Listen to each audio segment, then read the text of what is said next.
Welcome to This Explainer. Today, we're diving straight into the fictional political thriller Crimson Strait.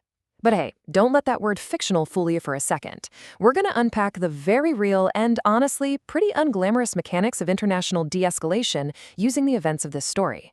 We're going to look at just how quickly things can spiral out of control and exactly what it takes to pull them back from the brink. Okay, let's jump right in. Think about this for a second. No missiles, no declaration of war. Just one misunderstanding. It's a chilling thought, isn't it? It perfectly captures how a single, totally ordinary decision made in the pitch black can just spiral into an extraordinary geopolitical crisis. You know, wars rarely start because leaders wake up and decide they want a conflict. They start because of fear, uncertainty, and moments exactly like this one. Okay, part 1. The Midnight Incident. A spark in the dark. So, picture this. We're in the dark waters of the Strait of Hormuz, just after 2 a.m. A routine patrol is about to go horribly wrong. The USS Meridian, that's an American guided missile destroyer, is out there conducting a routine patrol in super low visibility. Shortly after, several Iranian Revolutionary Guard Navy patrol boats start closing the distance. The American bridge tries radioing them over and over, but they are met with total silence. Nothing but static. Moments later, one of the Iranian boats sharply cuts right across the destroyer's bow. Naturally, the Meridian fires a warning flare. But then, literally seconds later, the Iranian boat's engine just erupts in flames and explodes. In a matter of minutes, 3 Iranian sailors tragically lose their lives.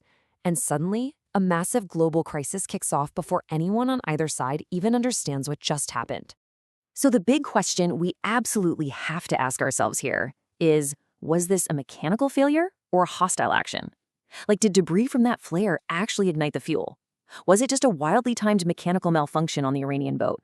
Or maybe, did both crews just see the exact same event but misinterpret it entirely because of all that high-stress adrenaline? The crazy thing is, in moments like this, the facts aren't actually driving the events. Perception is. Which brings us to Section 2, the fog of war, reacting to the unknown.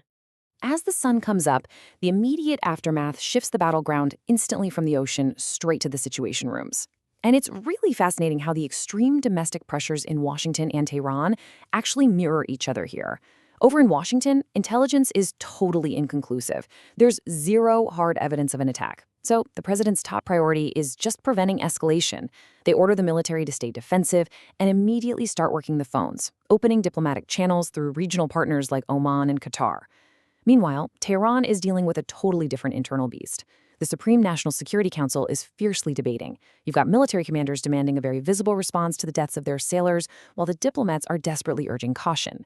Both sides fundamentally know that nobody wins in an open conflict. But Tehran? They need a compromise that shows strong resolve without accidentally sparking a full-blown war.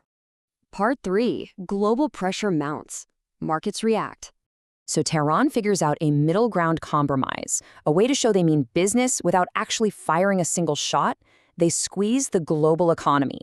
This is a classic example of how modern conflicts can exert absolutely massive global pressure without ever officially crossing that line into armed conflict. Instead of shutting down the Strait of Hormuz completely, Iran just temporarily slows down commercial shipping with really intense inspections and endless delays. And the cascading effects? They're instant. Commercial shipping backs up in this incredibly vital maritime corridor. Because everyone's terrified of the risk, insurance premiums literally skyrocket overnight, and naturally, global oil prices climb right along with them. And through all this, the United States is just watching, practicing very deliberate military restraint instead of jumping into a confrontation. There is this brilliant observation from a junior officer aboard the USS Meridian that hits the nail on the head. Wars once began with gunfire, now they can begin with financial markets. It's incredibly true. Every single delayed tanker, every little spike in oil prices, is basically a ticking clock. It's demanding a diplomatic solution before the economic pain gets so bad that it forces a military one. Moving into Section 4, the secret backchannel. Negotiating in Oman. To defuse this giant financial and military bomb, Oman quietly steps up to mediate. They arrange this highly confidential, strictly camera-free meeting in Muscat for experienced officials from both nations. We're talking no press conferences, no big speeches. The American delegation comes in with a step-by-step framework to slowly piece trust back together. Step 1. Let's conduct a joint review of the maritime incident so everyone has the exact same facts. Step 2, implement a 30-day cooldown period with a reduction in aggressive naval encounters. And Step 3, establish a direct military communication hotline.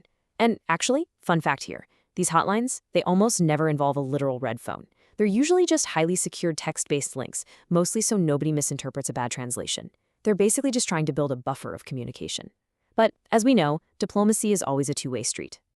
Right. So the Iranian delegation shows up with their own absolute non-negotiable term. Their core requirement is no public humiliation. Period. Any agreement they sign has to let both governments look like responsible actors rather than looking like someone just surrendered. So the really crucial takeaway here is that for any deal to actually survive back home in Tehran, it has to be incredibly carefully crafted.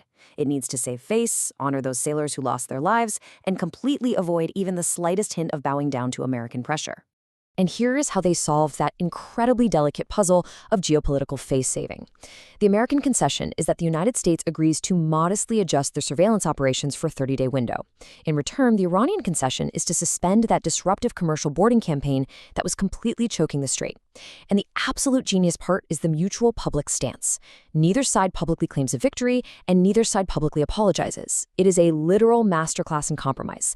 It lets both sides quietly choose stability without having to boast about some dramatic, headline-grabbing win. Finally, Section 5, the mechanics of peace, the aftermath. Back in Tehran, even with some pretty heavy skepticism from certain military hardliners, the simple realization that preventing combat saves lives ultimately wins out. Just 1 week later, commercial shipping gets completely back to its normal rhythm. Global insurance markets start chilling out and stabilizing. That brand new direct military hotline? It's actively being used whenever vessels get a little too close to each other in the strait. And you can visibly see the tension lower between passing US and Iranian patrols. Now, you might be wondering, why does this matter to us?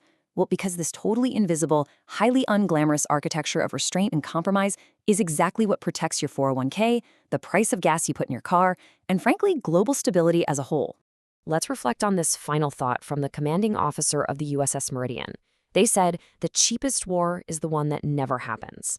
I mean, that perfectly sums up the enduring truth of this entire explainer, doesn't it? The absolute greatest military success is very often just preventing the combat from happening in the first place. I'm going to leave you with this question to ponder. How much of history is shaped not by the battles that were fought, but by the ones that never were? It's a really powerful reminder. The greatest diplomatic victories are usually the crises we never even read about in the history books, simply because leaders chose communication over escalation. Thanks so much for joining me for this explainer on Crimson Street. Keep asking those hard questions and keep looking out for those amazing, untold stories of restraint.